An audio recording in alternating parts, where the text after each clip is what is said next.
Misalkan NM melaporkan RG atau konsumennya RG melaporkan RG atas pelanggaran terhadap Undang-Undang Perlindungan Konsumen, karena tadi bukannya mukanya bersih malah mukanya jadi jelek karena overclaim tadi. Ada kerugian publik, kerugian masyarakat secara umum, itu adalah pidana. Yang merugikan orang banyak, ya, itu adalah pidana. Kalau perdata, ini saya mendefinisikan bahasa simpelnya. Ya. Kalau perdata itu adalah arti secara harfiah simpelnya adalah suatu perbuatan yang berdampak merugikan, ya, pribadi orang itu. Jadi hanya yang dirugikan person to person gitu. Jadi kalau pidana merugikan kepentingan umum, orang resah gara-gara perbuatan orang itu. Kalau perdata hanya merugikan satu orang gitu loh. Oke, itu perdata. Makanya kalau kita lihat secara garis besar yang terjadi, kira-kira NM itu merugikan masyarakat secara umum, ya kan? Atau RG yang merugikan masyarakat secara umum tuh? Coba jawab tuh. Ya kan? Yang akibat perbuatan orang tersebut yang dirugikan adalah masyarakat luas nih, masyarakat Indonesia. Gitu. Coba tuh definisikan sendiri. Waalaikumsalam. Kalau RG misalkan dia punya bisnis skincare dan itu overclaim, ya kan, sehingga masyarakat luas yang menggunakan kosmetiknya itu ternyata tidak sesuai dengan yang seharusnya, maka yang menjadi korban adalah masyarakat secara umum. Nah, itu sebetulnya yang disebut dengan pidana tuh.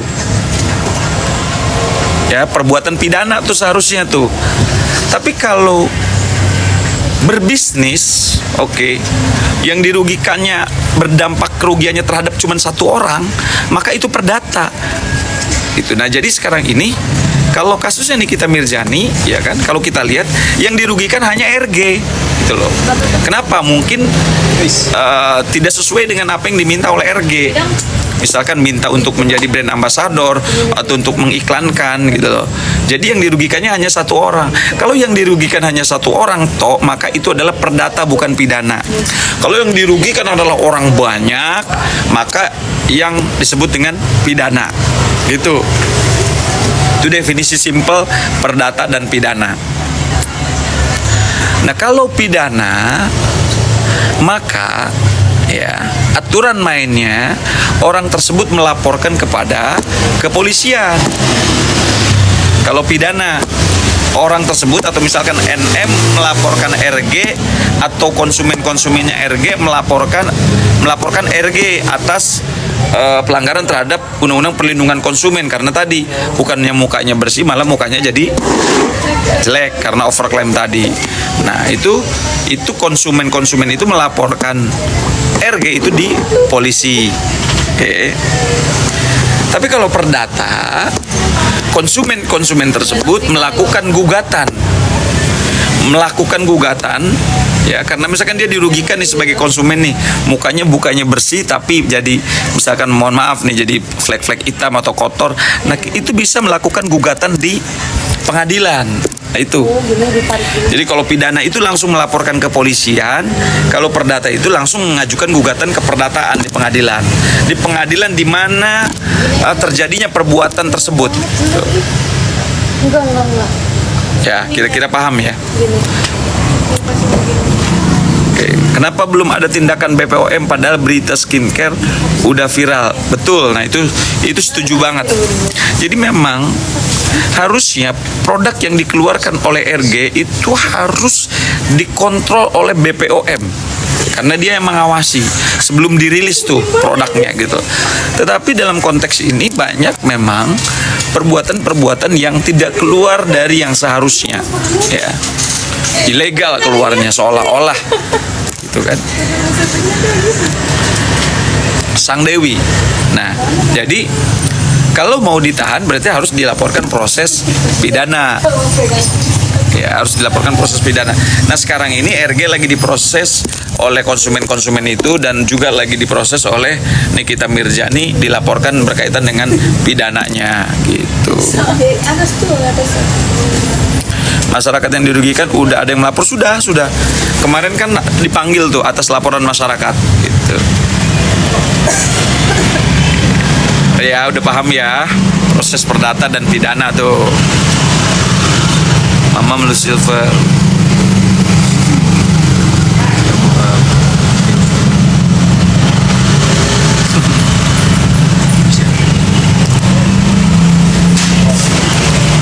Oke, lanjut ya. Kita lanjutkan. Kita kembali lagi sekarang ke pertanyaan yang lebih mengerucut. Bagaimana dengan kasus Nikita Mirzani, Bang? Kan kasus Nikita Mirzani ini satu, justru si RG melaporkan Nikita Mirzani dalam dugaan tindak pidana pemerasan, dalam dugaan tindak pidana pelanggaran terhadap Undang-Undang ITE, kemudian juga pasal 3 Undang-Undang tindak pidana pencucian uang. Nah itu memang polisi tidak ada hak untuk menolak laporan dari RG. Maka laporan itu diproses sampai sekarang endingnya laporan RG itu terhadap NM itu sekarang endingnya sudah P21 dan sudah pelimpahan tahap 2. Makanya Nikita Mirzani sekarang sudah bukan tahanan kepolisian lagi tetapi tahanan kejaksaan. Nah, ini Kejaksaan langkah selanjutnya adalah akan mengirimkan surat kepada pengacara Nikita Mirzani atau kepada Nikita Mirzani untuk masuk ke dalam proses persidangan. Akan diuji nanti dalam proses persidangan ini. Tentunya langkah pertama dari jaksa penuntut umum akan memberikan dakwaan tuh di muka persidangan, ya kan, dakwaan. Kemudian dakwaan tersebut nanti akan dijawab oleh pengacara Nikita Mirzani. Ya, dakwaan yang diajukan oleh jaksa penuntut umum terhadap Nikita Mirzani nanti akan dijawab atau akan dibantah oleh pengacara Nikita Mirzani gitu. Saya yakin pasti akan dibantah gitu. Akan terjadi bantahan tuh gitu, di muka persidangan. Nanti akan dibantah. Kemudian setelah dakwaan dan setelah ada bantahan, apakah nanti eksepsinya itu dikabulkan apa enggak?